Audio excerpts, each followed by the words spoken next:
الله وبركاته.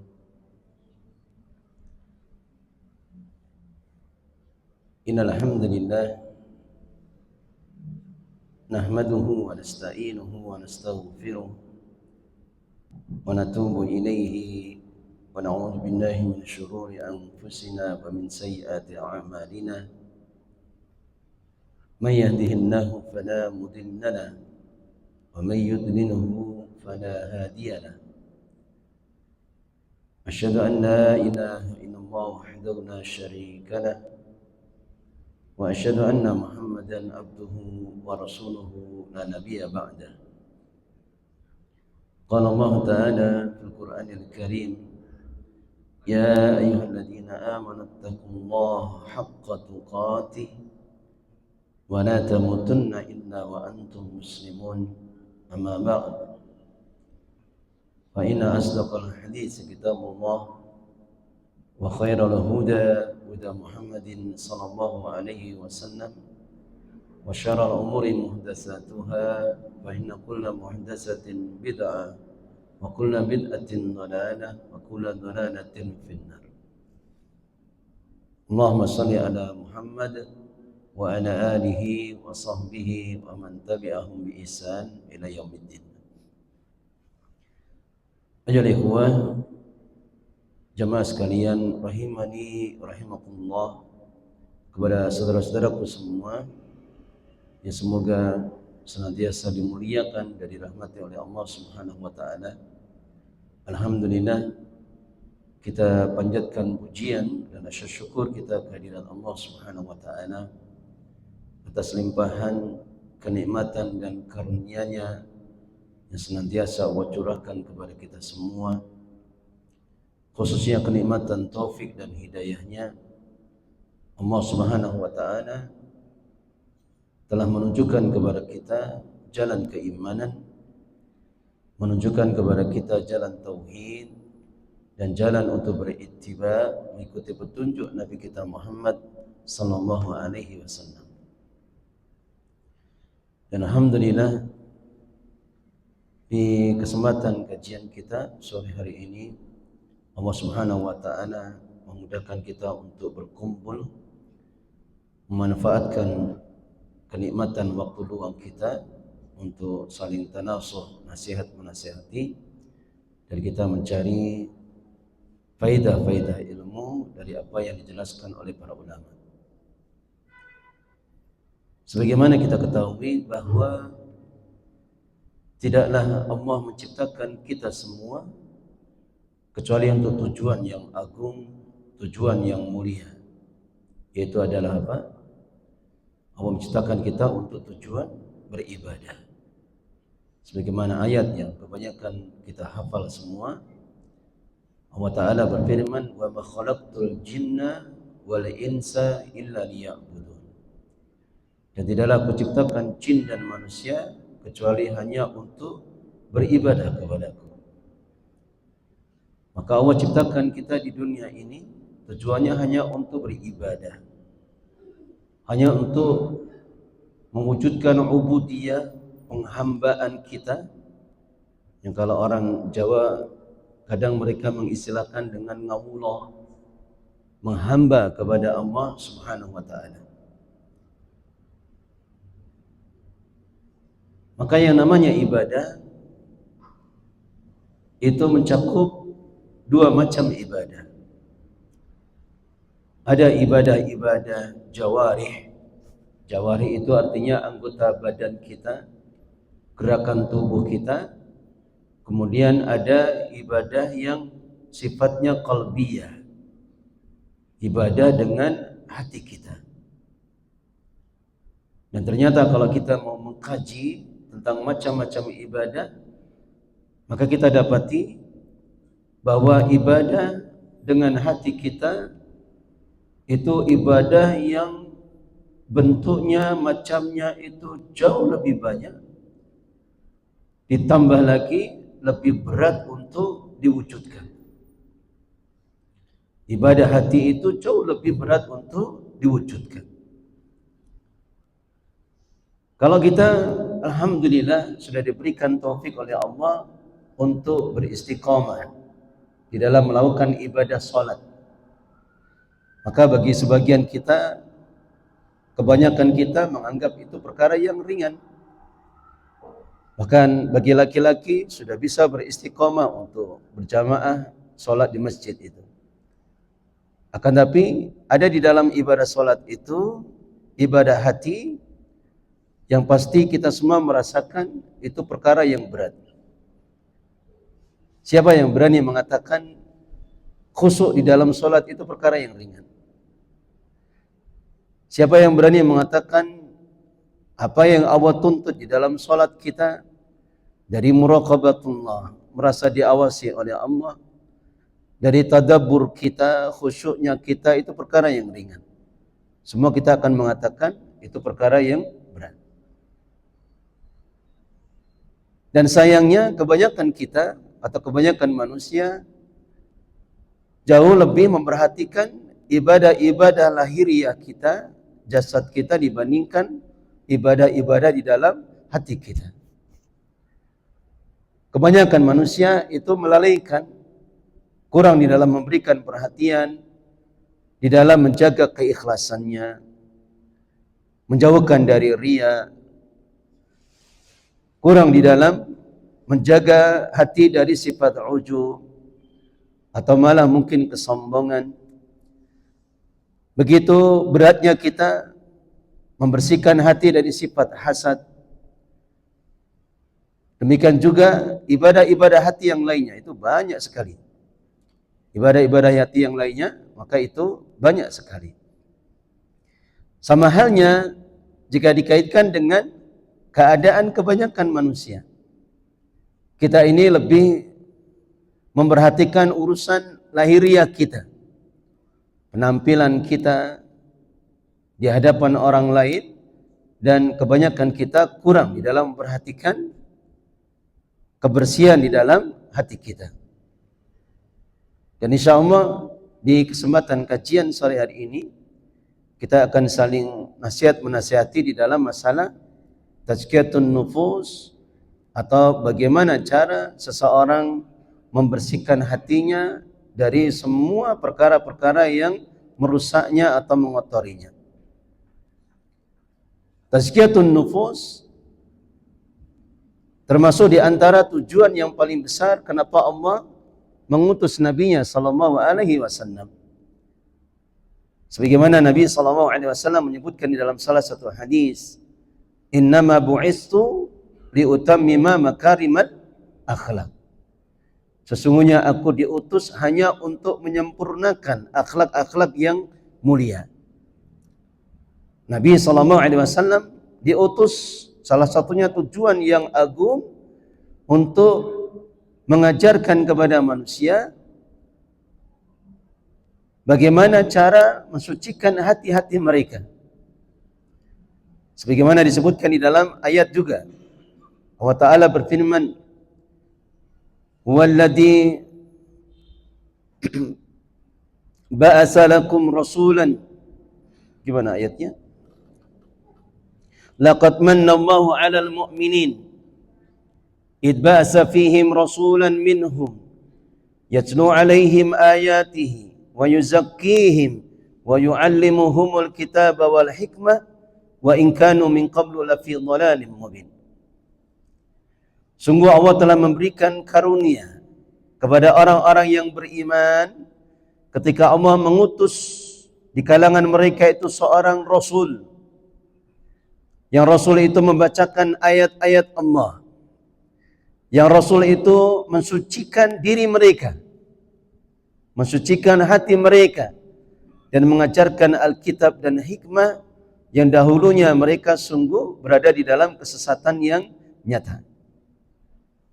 Maka tazkiyatun nufus, membersihkan hati, itu termasuk di antara tujuan yang agung Allah Subhanahu wa Ta'ala mengutus Nabi-Nya sallallahu alaihi wasallam.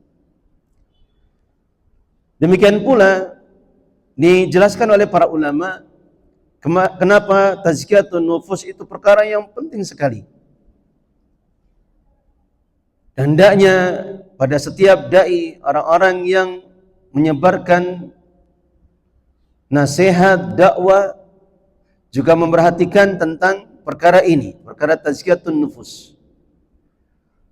Maka di antara yang dijelaskan oleh para ulama, Allah Subhanahu wa taala tidak pernah di dalam Al-Qur'an itu bersumpah dengan sumpah yang banyak. Disebutkan di dalam salah satu surah, Allah bersumpah dengan 11 kali sumpah, kecuali Allah bersumpah untuk mengkhabarkan kepada kita betapa pentingnya seseorang mensucikan hatinya. Ada yang bisa menjawab? Dalam surah apa Allah bersumpah? Dalam surah apa Allah bersumpah? Ada sebagian antum mungkin hafal surah ini. Masih di dalam juz amma. Dalam surah apa? Asy-Syams. Dalam surah Asy-Syams. Ada yang hafal? Hafal?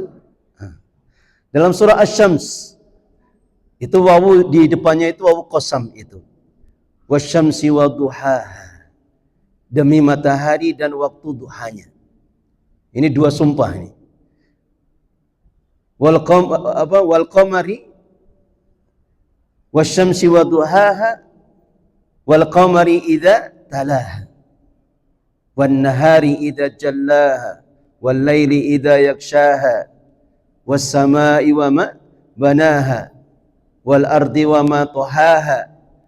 Maka baru setelahnya itu Allah bersumpah wa nafsi wa ma sawwaha, dan demi jiwa yang Allah telah sempurnakannya. Untuk apa Allah bersumpah sampai 11 kali ini? 11 makhluknya. Maka Allah bersumpah mengatakan di ayat setelahnya, qad aflaha man zakkaha wa qad khaba man dassaha. Sebagaimana kaidah, kalau Allah bersumpah di dalam Al-Qur'an, pastilah Allah akan mengkhabarkan suatu perkara yang penting. Dan di dalam surah Asy-Syams Allah bersumpah sebanyak 11 kali. Allah hendak mengkhabarkan kepada kita, qad aflaha man zakkaha. Sungguh beruntung orang yang mensucikan jiwanya. Wa qad khaba man dassaha, dan sungguh merugi orang yang mengotori jiwanya.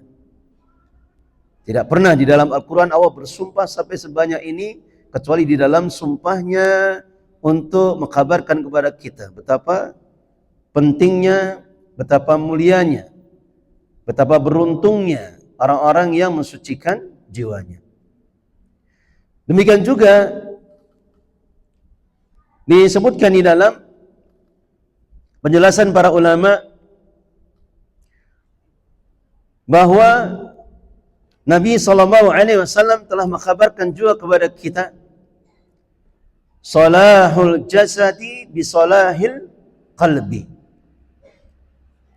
Selamatnya atau bagusnya amalan jasad itu tergantung dengan amalan apa? Hati. Baiknya amalan jasad kita tergantung dengan amalan hati. Sehingga harusnya memperhatikan amalan-amalan hati itu jauh lebih besar perhatiannya dibandingkan dengan memperhatikan amalan-amalan jasad. Dan ini bukan maknanya kemudian kalau begitu kita cukup tazkiyatun nufus saja, amalan badan, jasad, jawari tidak boleh perhatikan. Bukan itu maksudnya. Nanti kalau kita mengikuti cara berpikir seperti ini, akan disimpangkan oleh syaitan, dibuat magrur, akhirnya mengikuti pemahaman-pemahaman yang menyimpang. Misalnya dari kalangan siapa? Orang-orang tasawuf. Kita sering mendengar ya kata tasawuf. Mereka katakan tasawuf itu cara bagaimana seorang membersihkan hatinya, mensucikan jiwanya itu. Maka kalau kita mendengar kata tasawuf, ya tinggal kita mempertimbangkannya dengan sisi syariat. Kalau yang dimaksud dengan tasawuf itu tazkiyatun nufus, sesuai dengan apa yang Allah turunkan di dalam Al-Quran dan dibimbingkan oleh Nabi SAW, maka kita terima. Tapi kalau tasawuf itu maksudnya apa? Dia melakukan suluk istilahnya. Lelaku melakukan ritual-ritual tertentu, mencampurnya dengan keyakinan-keyakinan yang batil atau amalan-amalan yang tidak ada syariatnya, maka kita mencukupkan dengan apa yang datang dari Nabi SAW. Karena tidaklah menambah pada hati sesuatu yang menyimpang dari apa yang Allah turunkan kecuali semakin mengotorinya. Tidaklah menambah pada hati kecuali sesuatu yang malah semakin mengotorinya. Pengennya membersihkan tapi malah semakin mengotorinya. Dan ini akan menjadi lebih jelas lagi kalau kita sudah masuk di dalam kaidah-kaidah di dalam tazkiyatun nufus atau pensucian jiwa. Nabi SAW menyebutkan di dalam hadis yang panjang. Maka di akhir hadis itu Nabi SAW bersabda, ala wa inna fil jasadi mudghatan. Ketahuilah, sungguh ada di dalam diri manusia itu segumpal daging. Idza saluhat saluhal jasadu kulluhu. Jika segumpal daging itu baik, maka akan baik semua jasadnya, yaitu amalan jasadnya. Wa idza fasadat fasadal jasadu kulluhu. Dan jika segumpal daging ini rusak, maka menjadi rusak pula semua jasadnya. Rusak di sini maksudnya bukan jasadnya kemudian sakit dan sebagainya, tidak. Tapi amalan-amalnya yang rusak. Ala wahiyya al-qalbu. Kata Nabi SAW, ketahuilah yang dimaksud dengan segumpal daging ini adalah apa? Al-qalbu. Yaitu apa? Hati. Sehingga harusnya perhatian kita kepada bersihnya hati kita dari penyakit-penyakit yang mengotorinya, dari penyakit riya kita, ujub, kesombongan, hasad, namimah, dan yang lain-lainnya itu jauh lebih diperhatikan dibandingkan sekedar memperhatikan amalan jasad. Kemudian dijelaskan juga oleh para ulama bahwa la najata lil abdi illa bisalamatil qulub. Tidak ada keselamatan bagi hamba itu kecuali dengan keselamatan hatinya. Tidak akan ada keselamatan bagi seorang hamba itu kecuali dengan selamatnya hatinya. Kalau hatinya selamat dari semua penyakit-penyakit yang mengotorinya, maka dia akan selamat. Tidak hanya kelak di hari akhirat, bahkan di dunia ini Allah akan berikan keselamatan. Tidak hanya di negeri akhirat, akan tapi di dunia ini Allah akan berikan keselamatan. Kalau keselamatan di akhirat, maka itu perkara yang jelas. Itu perkara yang jelas. Sebagaimana Allah Ta'ala firmankan di dalam ayatnya. Allah Ta'ala berfirman, yauma la yanfa'u malun wala banun illa biqalbin salim. Itulah pada hari yang tidak akan bermanfaat harta dan anak-anak kecuali orang yang datang dengan hati yang selamat. Kecuali orang yang datang dengan hati yang selamat. Dikatakan oleh Al-Imam Ibnu Qayyim Al-Jauziyah rahimahullah ta'ala, selamat dari apa? Selamat dari kesyirikan, penghambaan kepada selain Allah. Selamat dari kekufuran.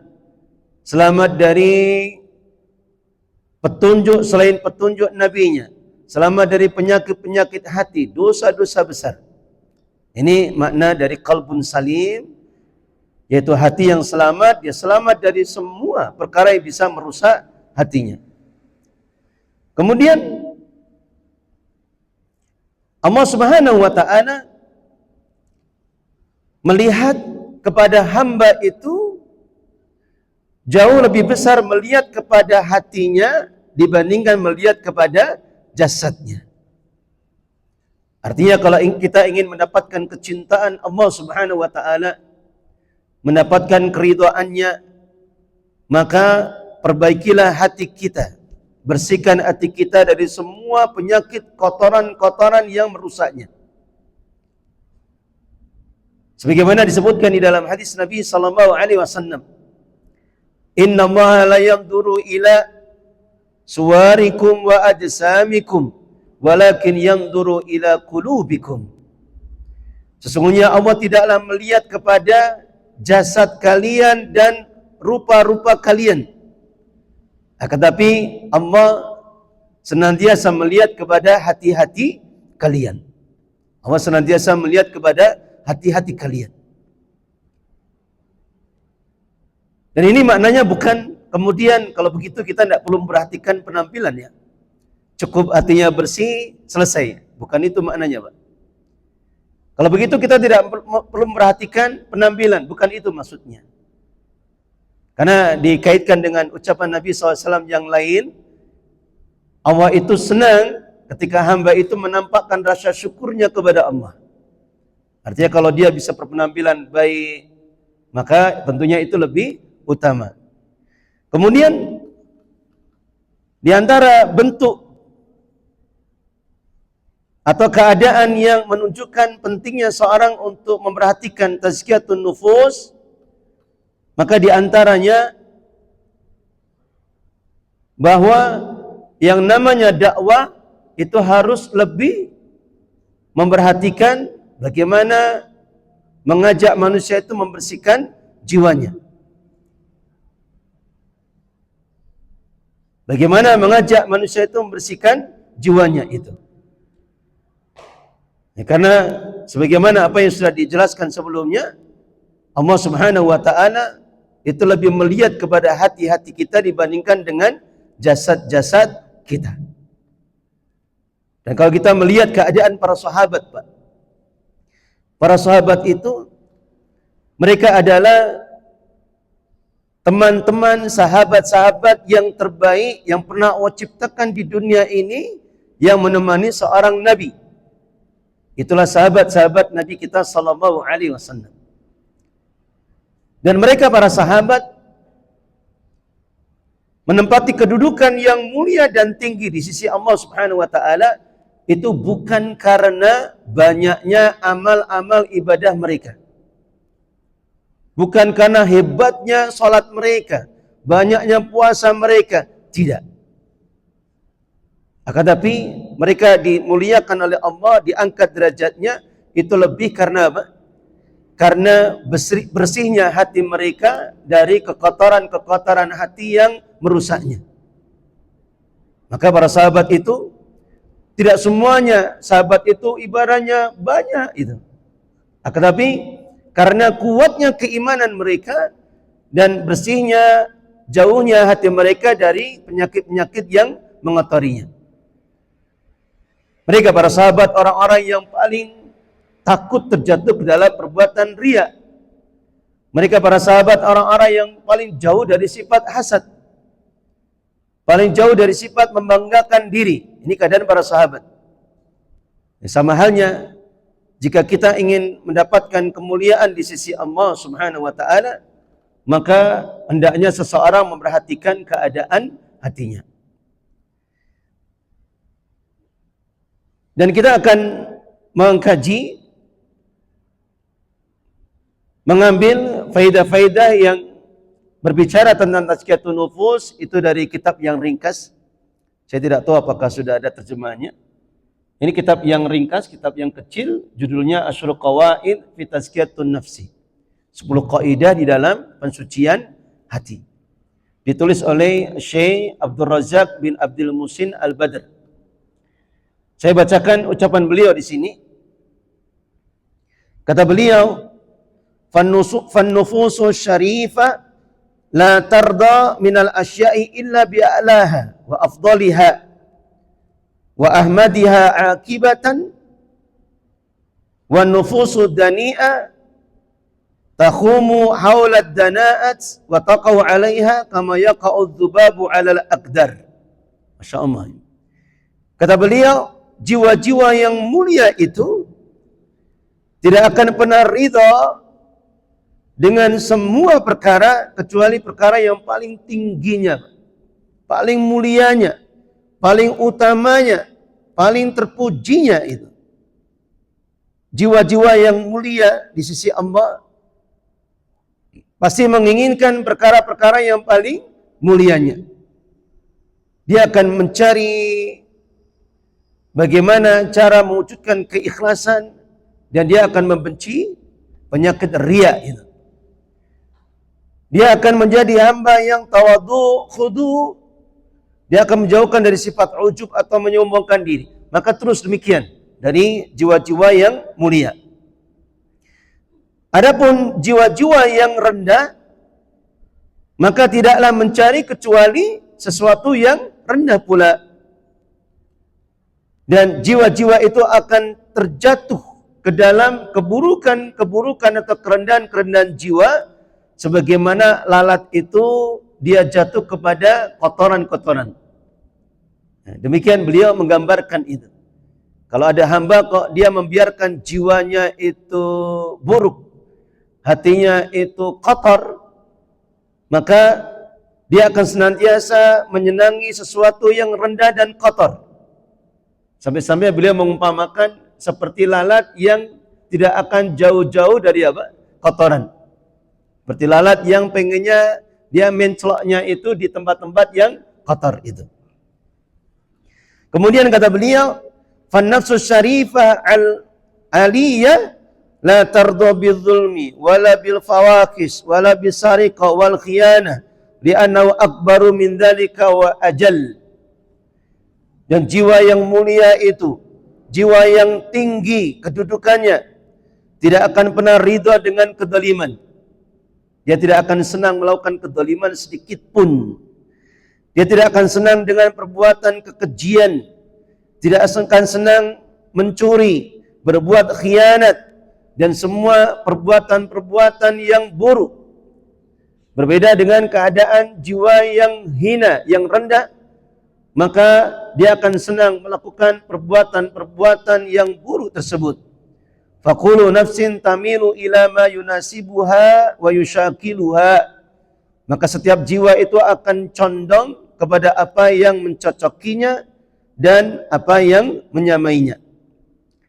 Ini di antara ucapan beliau, Syekh Abdul Razak, di muqaddimah beliau, ketika beliau menjelaskan pentingnya seseorang memikirkan, seseorang mengusahakan kebersihan di dalam jiwanya. Maka setelahnya kita akan mengambil sebagian dari kaidah, karena tidak akan mungkin bisa mencukupi waktunya ya. Kita akan mengambil beberapa kaidah berkaitan dengan pensucian jiwa. Kata beliau, al-qaidatul ula, kaidah yang pertama, at-tauhidu aslu ma tazku bihin nufus. Nah, kaidah yang pertama, at-tauhid, tauhid itu adalah asal atau pokok atau dasar dari bersihnya jiwa. Tauhid itu adalah pokok atau asal dari bersihnya jiwa. Maka siapa saja yang ingin mensucikan hatinya, maka yang paling pertama kali yang harus dia wujudkan di dalam hatinya adalah apa? Dia berusaha untuk mentauhidkan Allah Subhanahu wa ta'ala. Dia jadikan Allah satu-satunya yang dia yakini yang bisa mendatangkan kebaikan kepada diri kita. Dia yakini tidak ada satu makhluk pun yang bisa mendatangkan manfaat, mendatangkan rezeki, mendatangkan kebaikan kecuali Allah Subhanahu wa ta'ala. Dan ketika hatinya sudah meyakini demikian, kalau begitu kewajiban hamba itu adalah menjadikan Allah satu-satunya yang berhak mendapatkan ubudiyah, penghambaan kita. Satu-satunya yang berhak mendapatkan ubudiyah atau penghambaan kita. Dan kalau kita berbicara tentang tazkiyatun nufus atau pembersihan hati, maka kita semua ini adalah milik siapa, Pak? Kita milik Allah. Termasuk hati-hati kita ini semuanya milik Allah. Allah lah yang membolak-balikkan hati kita. Allah lah yang memberikan hidayah kepada hambanya. Sebagaimana pula Allah yang membersihkan hati-hati hambanya itu. Sehingga barang siapa yang ingin mensucikan hatinya, membersihkan jiwanya, maka yang paling pertama kali dia harus mewujudkan tauhidnya kepada Allah Subhanahu wa ta'ala. Karena tidak akan menambah pada jiwa itu selain dari tauhid, kecuali justru akan semakin mengotorinya. Ya, tidak akan menambah pada jiwa itu kecuali semakin mengotorinya. Sebagaimana kita sudah singgung tadi, kadangkala ada sebagian di antara manusia yang kita melihatnya dia itu ingin bertaubat kepada Allah Subhanahu wa taala. Pengen mencari jalan yang lurus. Cuman kadangkala Allah tidak langsung tunjukkan kepada jalan yang lurus. Dia kadangkala seseorang dia ingin mensucikan jiwanya, membersihkan hatinya, dia lari kepada tasawuf. Dia lari kepada filsafat. Dia lari kepada suluk. Dia lari kepada riyadhah qalbiyah, riyadhah nafsiyah, latihan-latihan jiwa, akan tapi tidak dibangun di atas kewajiban untuk mentauhidkan Allah Subhanahu wa taala. Yang kadang kita dapati di masyarakat kita itu kan adalah laku-laku teriakat tertentu. Pengen mensucikan jiwanya, nanti harus zikir malam-malam hari, Pak. Jam 12 itu. Sudah gitu zikirnya, Pak. Pernah lihat ya? Diubengi sama semacam kain itu, Pak. Jadi kain dibuat melingkar, kemudian dia harus duduk di dalamnya, setelah itu berzikir dengan zikir-zikir tertentu sampai ribuan kali dan sebagainya. Itu dilakukan itu. Ya, banyak seperti ini tuh banyak itu. Orang-orang yang pengen membersihkan jiwanya, membersihkan hatinya, akan tapi mereka malah terjerumus kepada jalan-jalan yang mengotori hatinya. Padahal ketika hamba itu meyakini Allah lah yang membolak-balikkan hatinya, maka kewajiban pertama seorang hamba itu harus mentauhidkan Allah Subhanahu wa taala. Kewajiban hamba yang pertama itu adalah mentauhidkan Allah Subhanahu wa taala.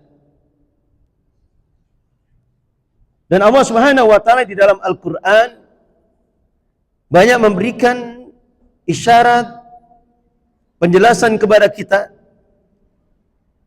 bahwasanya Allah lah yang membolak-balikkan hatinya, Allah lah yang membersihkan hati-hati hambanya itu. Di antaranya disebutkan di dalam ayatnya. Di sini di dalam surah apa ini ya? Surah Al-An'am ayat 125. Surah Al-An'am ayat 125. Allah Subhanahu wa taala berfirman, "Faman yuridillahu ayyahdiyahu yasrah sadrahu lil Islam. Wa man yurid ayyudillahu yaj'al sadrahu dayiqan harajan ka'annama yas'adu fis sama'. Kadzalika yaj'alullahu rijsa 'alal ladzina la yu'minun." Perhatikan ini. Allah Subhanahu wa taala berfirman, maka barang siapa yang Allah kehendaki untuk Allah berikan hidayah kepadanya, Allah akan lapangkan dadanya untuk Islam. Kapan Allah hendak memberikan hidayah kepada seseorang, Allah akan lapangkan dadanya untuk Islam, untuk mau masuk ke dalam agama Islam. Itu artinya sebagaimana disebutkan di dalam banyak ayat yang lain, kapan seseorang itu masuk ke dalam agama Islam, dia tinggalkan semua kekufuran itu, maka Allah akan bersihkan hatinya, kemudian Allah akan masukkan cahaya ke dalam hatinya. Yang tadinya ketika dia masih di atas kekufurannya itu, hatinya itu gelap, kotor, gelap, hitam itu. Dan ketika dia mau masuk ke dalam agama Islam, Allah akan bersihkan hatinya. Ini menjadi bukti kalau siapa yang menginginkan kesucian di dalam hatinya, semata-mata dia cari dengan mentauhidkan Allah Subhanahu wa taala. Kebalikannya, wa may yurid ayyudillahu, barang siapa yang Allah kehendaki untuk Allah sesatkan, Allah akan jadikan hatinya itu sempit, sesak, seakan-akan dia itu naik ke langit. Konon kata orang-orang ahli pengetahuan itu, semakin ke atas katanya oksigennya semakin tipis. Kalau mereka naik ke atas tanpa alat, itu semakin sesak dadanya itu. Ini persis sebagaimana disebutkan di dalam ayatnya. Allah perumpamakan orang yang tidak diberikan hidayah itu disempitkan dadanya seakan-akan dia tidak naik ke langit itu. Demikian itulah Allah jadikan kekotoran pada orang-orang yang tidak beriman. Oleh karena itulah kadang kita merasa iri, Pak, pada orang-orang yang baru masuk Islam, tapi ketika mereka cerita dengan kita, kadang kita melihat di media, di tulisan dan sebagainya, betapa Allah memberikan kenikmatan, kebahagiaan kepada mereka yang kita sendiri belum tentu bisa pernah merasakannya. Mungkin di antara kita pernah mendengar ada orang cerita, mu'alaf ini, baru masuk Islam cerita, saya tidak pernah merasakan kebahagiaan di dalam hidup, ketenangan jiwa itu, kecuali ketika aku sujud pertama kali di dalam sholatku. Padahal kita kalau sujud itu perasaannya tidak bisa seperti itu, Pak. Perasaan masih tetap aja, Pak. Hatinya itu belum diberikan ketenangan. Kadang sholat malah rasanya hampa. Ini baru sholat pertama kali sudah diberikan kenikmatan seperti itu. Atau ada orang cerita, ketika saya mendengar lantunan ayat Al-Quran itu begitu sejuknya seperti tetesan embun yang menetes di hatiku. Nah, kita baca Al-Quran dengan Al-Quran ya sepertinya biasa saja. Ini mu'alaf bisa diberikan kenikmatan seperti ini. Atau ada cerita, mungkin sebagian di antara kita pernah mendengar, Pak. Ada seorang dokter ahli spesialis saraf, seorang wanita, keturunan Jerman itu, kebangsaan Jerman. Dia meneliti otak di kepala manusia itu. Ternyata dia menemukan satu penemuan, ada satu celah di otak kita yang tidak dialiri darah kecuali seseorang ketika sujud. Tidak dialiri darah kecuali ketika dia sujud. Oleh karena itulah sujud itu harusnya menjadikan ketenangan yang luar biasa untuk kita. Kata Nabi SAW, aqrabu ma yakunu bainal abdi wa rabbihi as-sujud. Keadaan paling dekatnya antara hamba itu dengan Allah itu ketika dia sujud. Dan di dalam sujud itulah kemudian kita berzikir kepada Allah, Subhana rabbiyal a'la. Maha suci Rabbku yang maha a'la, apa maknanya? Tinggi. Sehingga dia mengimani ketinggian Allah Subhanahu wa taala, kemudian dia mengakui kerendahan, kehinaannya di hadapan Allah Subhanahu wa taala. Kalau hamba ketika sujudnya bisa menghadirkan hati seperti itu, baru dia akan diberikan ketenangan oleh Allah. Oleh karena itulah, mungkin kalau bahasa kita itu saking kebangetannya ya, kita itu dalam keadaan sujud, keadaan yang paling dekatnya kita dengan Allah, kok bisa-bisanya masih mikirkan dunia. Nah, ini wajib bagi dia untuk bertaubat, beristighfar, minta ampun kepada Allah. Oleh karena itulah kalau kita bangkit dari sujud yang pertama, ketika duduk kita baca apa? Kita baca apa? Rabbighfirli, Rabbighfirli. Ya Allah ampuni aku, ya Allah ampuni aku. Karena betapapun hamba itu betul-betul khusyuk di dalam sujudnya, mengagungkan Allah, meninggikan Allah, merendahkan dirinya, tetap saja tidak akan bisa sempurna dia memberikannya kepada Allah. Apalagi kalau kita sujud, kadang masih mikir apa? Mikir kuliah kadang. Kadang masih mikir urusan bisnis. Ini mohon ampunlah kepada Allah Subhanahu wa taala. Dan ini dalil kalau apa? Kalau yang namanya bersihnya hati itu ketika Allah hilangkan noda-noda hitam di dalam hati hamba itu, kemudian Allah berikan cahaya di dalamnya. Allah berikan cahaya di dalamnya. Demikian juga Allah Subhanahu wa taala berfirman di dalam ayat yang lain itu. Alladzina amanu wa lam yalbasu imanahum bidzulmin ulaika lahumul amnu wa hum muhtadun. Orang-orang yang beriman dan mereka tidak mencampurkan keimanan mereka dengan kezaliman. Dan kezaliman ini sebagaimana disebut oleh Nabi SAW, itulah kesyirikan. Kezaliman di dalam ayat ini maknanya apa? Kesyirikan. Dia betul-betul beriman, mentauhidkan Allah, ulaika lahumul amnu. Mereka itulah orang-orang yang mendapatkan al-aman. Aman itu rasa aman, rasa tentram, kedamaian di dalam hati. Karena tauhidnya, keimanan itu bisa membersihkan hatinya Sehingga kebalikannya kalau ada masih kesyirikan, kekufuran, masih ada penghambaan kepada selain Allah, itu akan mengotori hatinya. Ulaika lahumul amnu. Mereka itulah orang yang mendapatkan keamanan, ketentraman, wa hum muhtadun, dan mereka orang-orang yang mendapatkan hidayah. Maka ini kaidah yang pertama atau sebab yang pertama, kapan seorang ingin mensucikan hatinya, maka sucikan dulu dari semua bentuk kesyirikan.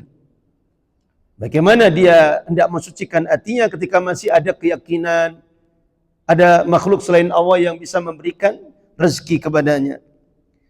Bagaimana Allah mensucikan hatinya kalau dia masih memberikan ubudiyah, pengambaannya, ibadahnya kepada selain Allah Subhanahu wa taala? Maka semuanya ini adalah bentuk-bentuk dari kesyirikan yang justru akan mengotori jiwa hamba itu. Baik. Demikian juga ayat yang sering kita dengar juga, Allah Subhanahu wa taala berfirman, "Man amila salihan min dzakarin aw unsa wa huwa mu'min falanuhyiyannahu hayatan thayyibah wa lanajziyannahum ajrahum bi ahsani ma kanu ya'malun." Barang siapa yang beramal saleh, baik laki-laki maupun perempuan, dalam keadaan dia beriman, niscaya kami akan karuniakan kepadanya hayat thayyibah. Kapan hamba itu beriman, kemudian beramal saleh, bertakwa, maka balasan di dunia itu falanuhyiyannahu hayatan thayyibah. Maka kami akan karuniakan kepadanya hayat thayyibah. Apa artinya? Kehidupan yang baik. Kehidupan yang baik itu artinya mutmainnul qalb wa insirahus sadr. Tentramnya hati, lapangnya dada, tenangnya jiwa, itu hayat thayyibah. Dan hanya diberikan kepada siapa tadi? Orang-orang yang beriman dan beramal saleh saja. Orang-orang yang beriman dan beramal saleh saja. Baik. Kemudian dikatakan oleh beliau,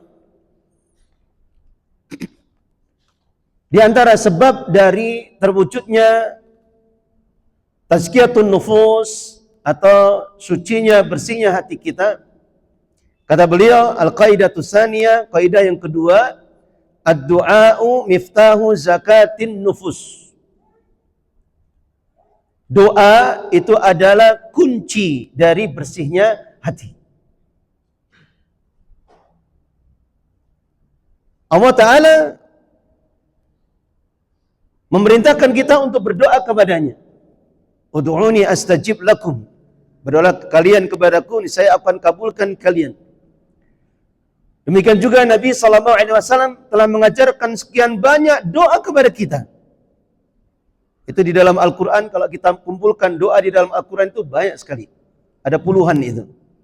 Demikian juga di dalam hadis-hadis Nabi, Rasulullah SAW mengajarkan kepada kita doa yang banyak sekali. Mengajarkan kepada kita doa yang banyak sekali. Sehingga di dalam urusan kita menginginkan untuk membersihkan hati, mensucikan jiwa, maka jangan pernah seseorang menyandarkan kepada dirinya sendiri, akan tapi hendaknya dia berdoa kepada Allah Subhanahu wa taala agar Allah membersihkan jiwanya, memperbaiki akhlaknya, menghilangkannya, menjauhkannya dari perkara-perkara yang merusaknya.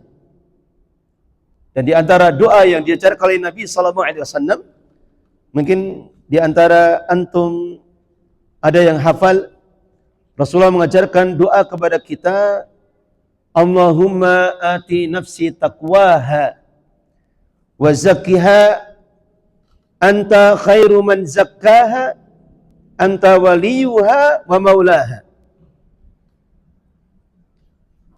Ada yang hafal doa ini?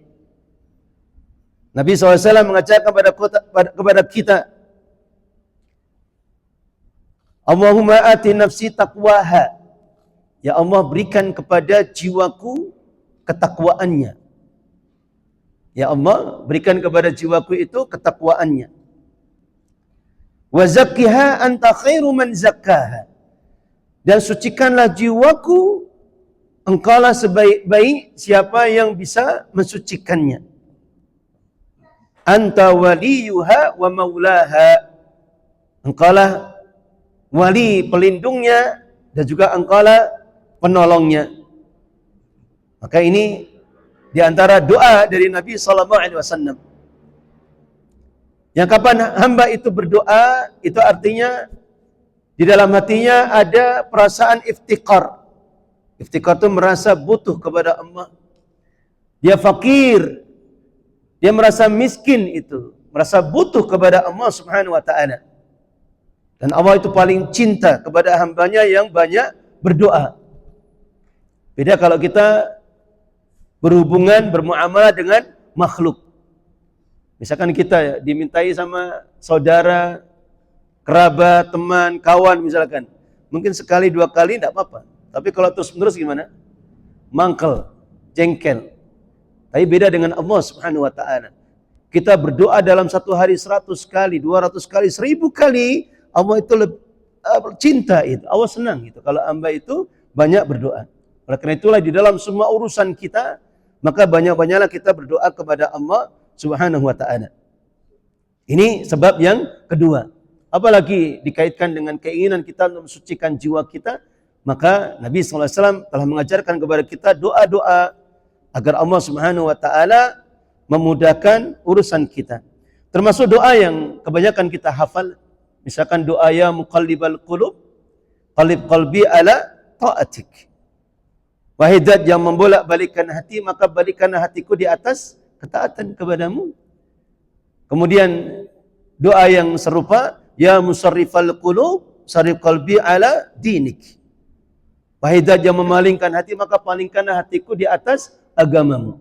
Maka ini juga doa yang agung yang hendaknya tidak kita lalaikan dan kita jadikan sebagai doa yang senantiasa kita baca di dalam waktu-waktu yang mustajabah kita. Baik. Ini yang kedua. Kemudian kata beliau kaidah yang ketiga, Al-Qur'anul Karim manba'u tazkiyah wa mu'inuha. Al-Qur'an itu adalah tempat tumbuhnya kesucian jiwa. Al-Quran itu adalah tempat atau sebab tumbuhnya kesucian jiwa itu. Sehingga barang siapa yang ingin mensucikan jiwanya, maka banyak-banyaklah dia membaca Al-Quran dan mentadaburinya. Karena tidak ada bacaan yang paling memberikan asar, pengaruh ke dalam jiwa kita melalui bacaan Al-Quran. Tidak ada bacaan yang agung yang bisa memberikan pengaruh yang besar di dalam hati kita melebihi dari bacaan Al-Quran. Maka itulah banyak-banyaklah kita membaca Al-Quran itu.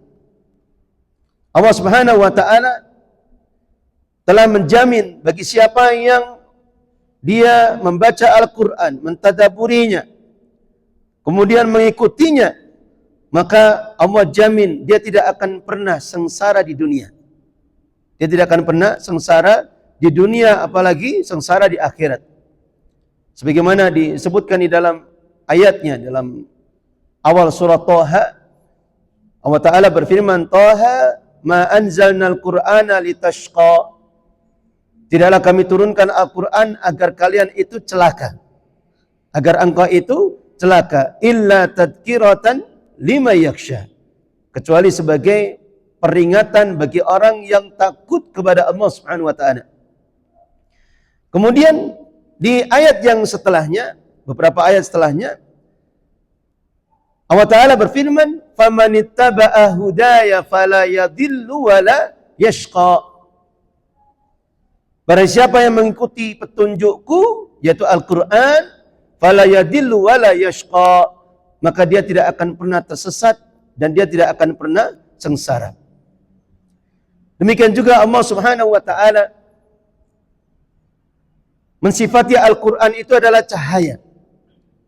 Kalau tadi di ayat yang kita baca sebelumnya, tauhid, keimanan itu adalah cahaya, maka Allah sifati Al-Quran juga cahaya.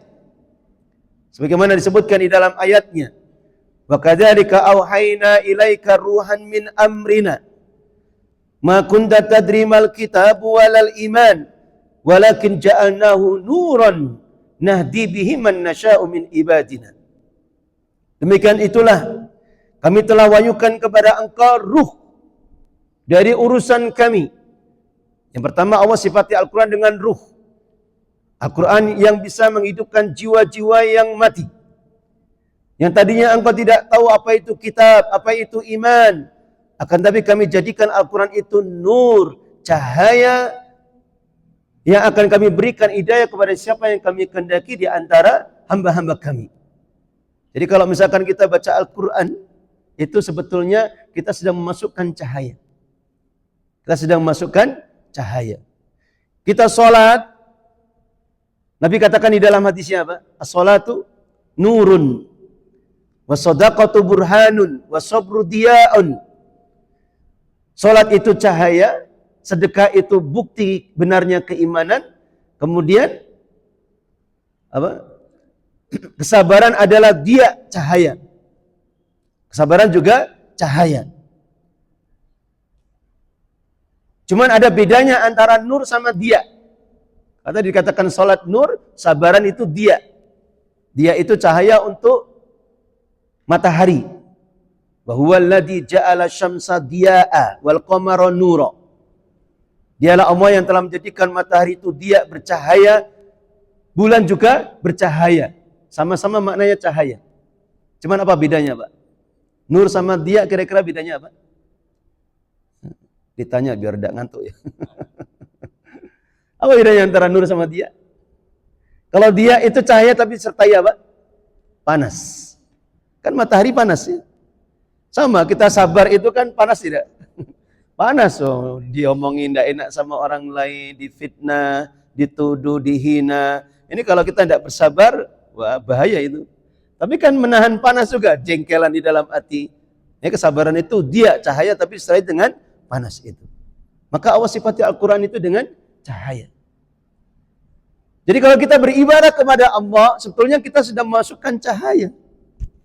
Apapun ibadah kita, baca Quran, zikir, sedekah kita, itu cahaya. Coba misalkan satu saat ya, kita bisa membantu orang yang betul-betul kesusahan itu. Sampai dia itu berterima kasihnya itu sampai diulang-ulang itu. Dan kita dengar dia memang betul-betul susah. Kita bisa sedekah seperti itu, yang ada di dalam hati bagaimana Pak? Lapang atau tidak? Lapang, senang itu. Itulah cahaya yang Allah masukkan itu.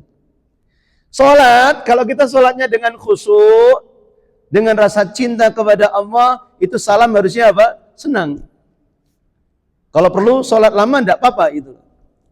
Beda sama kita ya. Kalau salat panjang sedikit ini enggak selesai-selesai ini, baca suratnya panjang sekali. Ya karena mungkin hatinya belum apa? Belum lurus, belum bersih itu.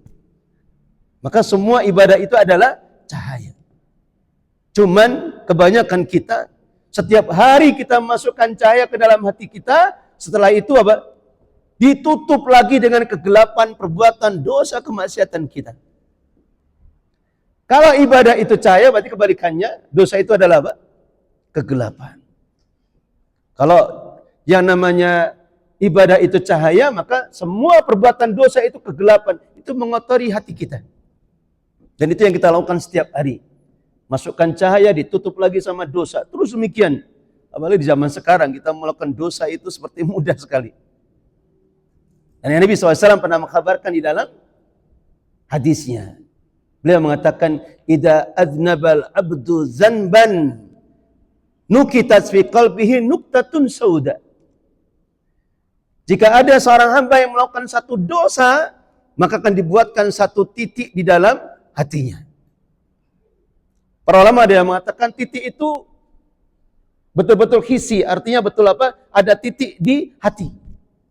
Ada titik tinta hitam di dalam hati itu, apa di hatinya, di dalamnya. Tapi ada yang mengatakan itu maknawi saja. Itu mereka mengatakan apa itu sifatnya maknawi. Kemudian kata Nabi, "Idza taba wa naza'a wastaghfara sukila qalbuhu." Kalau dia mau bertobat, meninggalkan dosanya, beristighfar, maka akan dibersihkan hatinya. Titik hitam tadi hilangkan. Akan tapi wa idza ada zida fiha. Kalau dia mengulang perbuatan dosanya itu atau ditambah dengan dosa-dosa yang lain, akan ditambahkan titik-titik hitam itu. Hatta sukila qalbuhu, sampai menjadi hitam legam. Kalau dalam riwayat yang lain kan Nabi mengatakan apa? seperti dandang yang terbalik. Tahu dandang, Mbak? Orang zaman dulu kan masaknya pakai api ya. Itu kan sampai bawahnya itu sampai berkerak hitam legam itu. Maka Nabi kemudian membaca ayat ada di dalam surah Al-Mutaffifin. Ada yang hafal ayatnya? Allah Ta'ala berfirman bagaimana? Kalla bal rana ala qulubihim ma kanu yaksibun. Sekali-kali tidak. Itu adalah ron. Ron itu kerak yang akan menutup hati-hati mereka disebabkan karena perbuatan dosa-dosa yang mereka lakukan. Sehingga kalau keadaan hamba, misalkan kita berbicara tentang para ulama ya, tentang para ulama. Mereka orang-orang yang Masya Allah. Mungkin ibadahnya tidak banyak, tapi ibadah yang betul-betul dibangun di atas keikhlasan, ittiba kepada nabinya, kekhusyuannya, pengagungannya kepada Allah. Dan mereka adalah orang-orang yang paling takut terjatuh dalam perbuatan dosa. Sehingga tidak heran, Pak, kalau mereka menjadi orang-orang yang paling bahagia hidupnya, meskipun hidup dengan kesederhanaan. Tidak heran kalau mereka menjadi orang-orang yang paling merasakan ketentraman, ketenangan jiwa, meskipun dengan makan seadanya. Dan banyak sekali ucapan-ucapan yang indah di dalam kitab-kitab mereka itu. Kata mereka di antaranya, laukanal muluk wa abnal muluk alimu manahnu alaina lasalabu mina wala bisuyuf. Seandainya para raja atau anak-anaknya para raja itu mengetahui kenikmatan apa yang ada pada diri kami, buah dari ilmu, ketaatan, keimanan itu, mereka pasti akan iri dan mereka akan berusaha merebutnya dengan pedang-pedang mereka. Tapi namanya kenikmatan hati kan tidak bisa dirampas, tidak bisa direbut, tidak bisa diraih kecuali dengan dia minta kepada Allah Subhanahu wa taala dengan berusaha mengusahakan kebersihan di dalam hatinya. Para ulama itu di zaman dulu Masya Allah. Sehingga dalam urusan dunia pun ya mereka orang-orang yang jauh dari kecintaan kepada dunia. Kegembiraan mereka bukan urusan dunia tapi bagaimana mereka mencari ridhonya Allah Subhanahu wa taala. Baik. Ini baru 3 kaidah. Insyaallah. Ada 10 kaidah di sini. Dan saya cukupkan sampai di sini, mungkin masih ada sisa waktu sampai di angka 6 tadi ya. Angka 6 nanti. Mungkin ada pertanyaan yang ingin disampaikan. Monggo silakan, Mbak.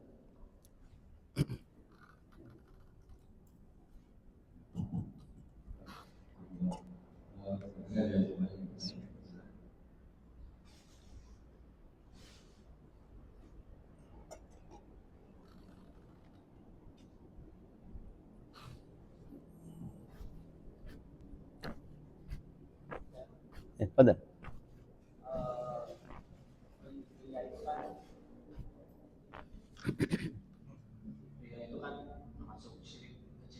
Nah, apakah kalau kita takut, kalau kita tidak melakukan karena takut dia itu juga termasuk syirik? takut beramal karena takut riya. Dia membatalkan amalnya karena takut riya. Baik. Ada ucapan dari Al-Imam Ibnu Jauzi rahimahullah ta'ala. Kata beliau, saya lupa lafaz aslinya itu. Kata beliau, tarkul amal itu syirkun. Kalau dia dikatakan apa? Talabul madah, dia mencari pujian, itu kesyirikan. Kemudian dikatakan juga tarkul amal itu syirkun, meninggalkan amal karena riya ya. Itu juga adalah kesyirikan.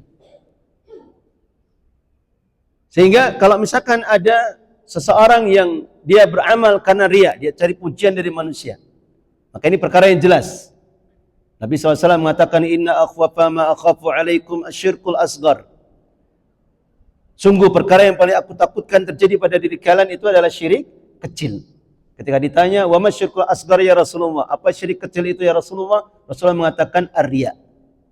Kemudian beliau sebutkan di dalam satu riwayat, itulah keadaan seorang hamba kalau dia sholat di hadapan manusia karena dilihat manusia, maka dia baguskan sholatnya. Tetapi kalau dia sholat tidak ada yang melihatnya sendirian, maka dia cepatkan sholatnya seperti ayam yang mematuk atau burung yang mematuk makanan itu, saking cepatnya. Kemudian, lalu bagaimana? Misalkan ada orang yang tarkul amal, dia meninggalkan amalan karena khaufan minar riya, karena takut dari riya, maka kata beliau itu juga termasuk kesyirikan. Sehingga yang benar bagaimana? Yang benar, kalau dia ingin beramal, mungkin muncul di dalam hatinya keinginan untuk mencari pujian, maka harusnya dia tetap melanjutkan amalannya, kemudian dia minta kepada Allah Subhanahu wa taala untuk memberikan hidayah agar dia bisa menjaga keikhlasannya itu. Artinya dia bermujahadah untuk betul-betul memurnikan niatnya semata-mata mencari pahala dari sisi Allah Subhanahu wa taala. Sehingga tidak benar kalau misalkan ada orang dia sholat tapi sholatnya di rumah itu. Sehingga kalau diajak sama teman-temannya, ayo kita sholat. Wah, enggaklah, saya di rumah saya takut riak katanya. Nah, seperti ini tidak benar itu. Itu alasan saja, malas mungkin ya. Sama halnya orang yang bersedekah, kok muncul keinginan ini, maka sudah dia lanjutkan sedekahnya, dia jangan ikuti syaitan. Jangan ikuti apa? Perkataan syaitan untuk membatalkan amalnya. Tapi dia harusnya tetap bersedekah dan dia berusaha untuk bermujahadah, bersungguh-sungguh meluruskan niatnya, dia minta kepada Allah Subhanahu wa taala untuk memperbaiki amalannya.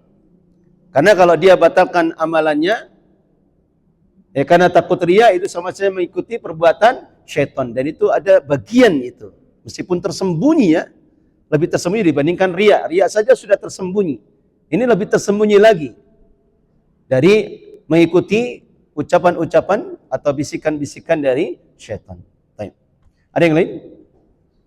Monggo.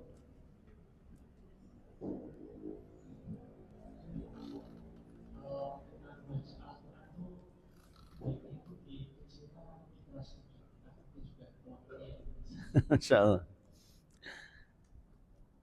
Memang kalau kita membandingkan dengan amalan para ulama zaman dahulu ya, itu Masya Allah, betapa jauhnya kita, betapa kecilnya kita di hadapan mereka itu. Dan di antara nasihat mereka, kebiasaan mereka adalah ikhfa'ul amal. Kebiasaan mereka itu senang menyembunyikan amalan. Amalan-amalan yang bisa disembunyikan, mereka akan sembunyikan itu. Seperti tadi disebutkan, mungkin seperti membaca Al-Quran, qiyamul lail, puasa sunnah, itu mereka keinginan untuk menyembunyikan betul-betul itu. Sampai-sampai pada batasan yang tidak pernah terbayangkan pada benak kita. Ada dulu ulama di zaman dulu itu, puasa sunnah saja sampai istrinya tidak tahu, Pak. Kira-kira bisa jenengan? Puasa sunnah istrinya tidak tahu. Atau qiyamul lail, kadang-kala istrinya saya tidak tahu itu. Beda dengan zaman sekarang. Kalau zaman sekarang kan listrik di mana-mana ya. Dulu yang namanya malam itu kalau sudah isya selesai semua padam. Betul-betul gelap itu. Kalau tidak ada cahaya bulan maka betul-betul gelap itu.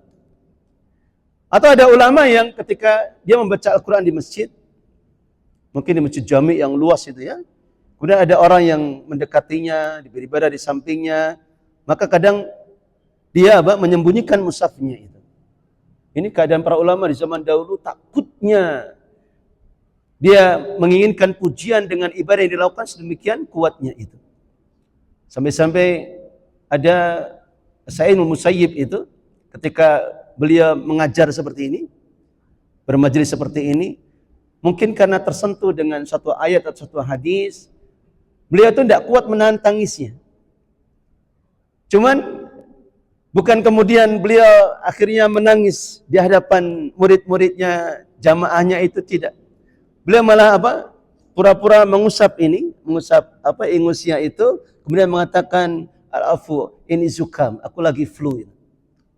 Karena pengen menyembunyikan sampai sedemikian para ulama zaman dahulu. Kalau kita kan misalkan kadang seorang dai itu menangis ya, mungkin biar dikatakan takut kepada Allah, kan tidak tahu ya namanya hati manusia. Meskipun nantinya tidak boleh suudzon itu. Misalkan ada ustadznya itu yang nangis, ya sudah. Ya memang Allah lembutkan hatinya seperti itu. Tapi kadang para ulama dulu seperti itu sampai ini. Sehingga kalau ada pertanyaan, bagusnya dijaharkan atau disirkan itu. Maka sesuai dengan keadaannya saja. Ya kalau dia membaca dalam rangka untuk mengajarkan atau menghasung teman-teman yang lain biar ikut membaca, maka tidak ada masalah. Yang penting kan dia baca itu jangan cuman di hadapan orang lain saja kan gitu. Kayak waktu kita itikaf itu kan semangat ya, mungkin di rumah malas. Jangan ya, kalau bisa mau di hadapan orang lain, di masjid atau di rumah itu sama-sama bersemangat. Bahkan kalau bisa ketika kita sendirian di rumah itu lebih banyak membaca Al-Quran dibandingkan ketika di hadapan orang lain. Agar kita hatinya semakin terjaga. Ini keadaan para ulama seperti itu. Sehingga mereka bersedekah juga seperti itu. Kalau sedekahnya pengen mengasuh yang lain, tidak ada masalah, ditampakkan. Tapi kadang-kadang mereka sembunyikan sedekahnya. Demikian juga qiyamul lail, kadang mereka tutup-tutupi, puasa sunnah mereka tahan. Nanti seandainya dia bertamu ke saudaranya, temannya, disuguhi. Kalau dia tahu kalau tuan rumah itu bakalan sedih, kalau dia mengatakan ini shaim, aku lagi puasa, maka lebih utama, lebih banyak, lebih besar pahalanya dia batalkan saja. Dia batalkan, dia makan, tidak usah ngomong. Tadinya aku mau puasa ini, tapi aku batalkan, ya tidak perlu. Sudah dia batalkan saja, orang lain tidak ada yang tahu, yang penting menyenangkan saudaranya. Kecuali kalau misalkan di walimahan ya, diundang pas dia pengen puasa. Maka dia pura-pura jalan ke sana kemari, duduk ngobrol, ada yang tahu. Kalau dia ingin teruskan puasanya, tidak ada masalah itu. Tapi kalau dijamu di rumah, ketahuan dia tidak makan, bikin sedih tuan rumah, lebih utama dia batalkan saja dan tidak perlu dia memberitahu. Ada yang lain? Monggo. Memang berat Pak J. Ini sesuatu yang ringan diucapkan tapi Masya Allah, betapa berat diwujudkannya. Ada yang lain? Mungkin yang belakang mungkin bisa dengan tulisan.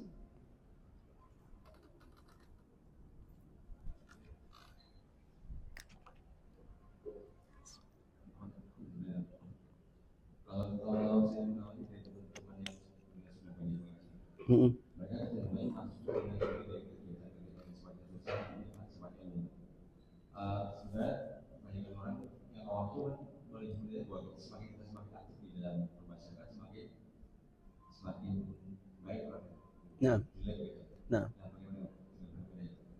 baik, ahsan. Ini di antara nasihat yang perlu kita sampaikan juga ya untuk para ikhwan-ikhwan secara umumnya. Kadang-kadang ada sebagian ikhwan, terutama di zaman dulu Pak. Kalau zaman sekarang mungkin sudah agak berbeda. Dulu mungkin di tahun-tahun awal-awal, kalau saya ngaji sebetulnya ya sekitar awal-awal tahun 2000-an. 2002 itu baru mulai ngaji. Itu kadang ada sebagian ikhwah, bahkan banyak itu yang cenderung sikapnya eksklusif itu. Di kampung kadang tidak mau terlibat dengan kegiatan kampung, kadang tidak ikut rapat RT, temu warga dan sebagainya, kadang menutup diri, apalagi yang ummahat-ummahatnya dengan pakaian yang mustalzimah seperti itu, kadang mereka tidak mau berserawung dan sebagainya. Maka ini hal yang keliru. Ini hal yang keliru. Justru semakin kita meyakini kebenaran akidah kita, keimanan kita, maka justru harusnya semakin ditampakkan keindahannya. Dalam segi akhlak kita, muamalah kita, amanah kita, harusnya ditampakkan itu. Kita tidak perlu sampai bersikap eksklusif, kemudian sampai meninggalkan betul ya hal-hal yang di masyarakat itu sudah dianggap biasa ya. Selama itu bukan kemungkaran, maka tidak perlu seseorang memisahkan diri. Beruzlah itu tidak perlu.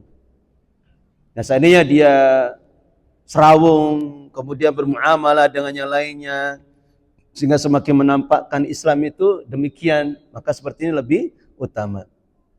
Meskipun benar itu di masa para sahabat, ada sebagian para sahabat yang mereka beruzlah, menjauhi fitnah, menjauhi peperangan dan sebagainya. Tapi jangan kemudian dipahami seperti ini bisa diterapkan di zaman atau keadaan yang seperti kita. Justru semakin menampakkan keindahannya itu. Termasuk di dalam ibadah. Ya, kita bersikap bersikap lemah lembut, hikmah saja. Ada hal-hal yang kita tidak sepakati di dalam tata cara ibadah ketika sholat jamaah dan yang lainnya, ya maka kita tinggalkan. kita tinggalkan, tapi tetap saja harus menjaga kebagusan akhlak, keindahan dari budi pekertinya. Justru harusnya berusaha untuk menjadikan uswah, teladan bagi yang lainnya, orang-orang yang di sekitarnya. Jangan malah menjadi fitnah, menjadi orang itu lari, menjadi orang itu takut, menjadi orang itu tidak senang. Nah, ini kadang ada sebagian di antara ikhwah itu seperti itu. Contoh misalkan ummahat ya. Contoh misalkan ini. Ada yang ikut ngaji masih pakai kerudung kecil. Itu kadang malah dicibir, tidak diajak ngobrol, tidak ditanya. Nah, nanti besok lagi mana mau dia mau ngaji di tempat itu lagi. Harusnya didatangi, disapa, tinggal di mana Mbak gitu. Karena setiap orang harus melihat masa lalunya. Dulu sebelum bisa beristiqomah, bermustalzimah seperti itu, bagaimana keadaan kita? Kan sama seperti mereka juga. Sama seperti keadaan mereka juga. Yang ketika hidup di masyarakat, ya harusnya memahami keadaan mereka. Allah belum berikan hidayah kepada mereka, maka banyak-banyak memberikan maaf, memberikan udzur. Jangan malah mungkin dalam hal-hal yang persoalan-persoalan masalah sederhana, dia tidak mau mengalah, dia tidak mau berkorban. Seperti ini hal yang keliru. Ini yang bisa kita kaji pada kesempatan kajian sore hari ini. Semoga bermanfaat, menambah ilmu kita, menambah keimanan, keyakinan kita kepada Allah. Dan semoga Allah Subhanahu wa taala memberikan taufik kepada kita untuk bisa mengamalkan ilmu-ilmu kita pelajari. Allah semakin membersihkan hati kita, mensucikan jiwa kita dari kekotoran-kekotoran yang mengotorinya. Akhiru da'wana walhamdulillahirabbil alamin. Subhanaka Allahumma bihamdika asyhadu an la ilaha illa anta astaghfiruka wa atubu ilaik.